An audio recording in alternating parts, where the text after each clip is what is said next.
Považujem to za celkom prirodzenú vec, že keď sa ľudia zaujímajú o to, čo tankujú do svojho auta a nikdy by to nenatankovali niečo, čo by mu mohlo uškodiť, tak ja sa zaujímam tiež o to, čo jem alebo čo kupujem, samozrejme do také nejakej zvládnutelnej miery.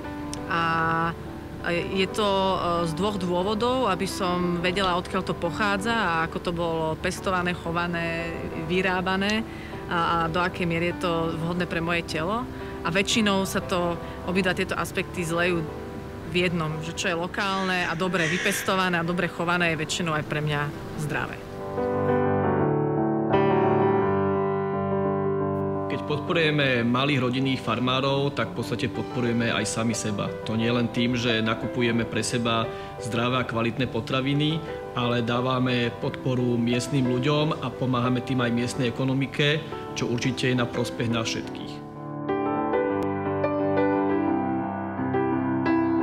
Štát má povinnosť podporovať zárodky nového, ktoré sú možno ešte slabé a nerozvinuté, ale práve preto, aby sa rozvinuli, pretože oni predstavujú šancu pre budúcnosť.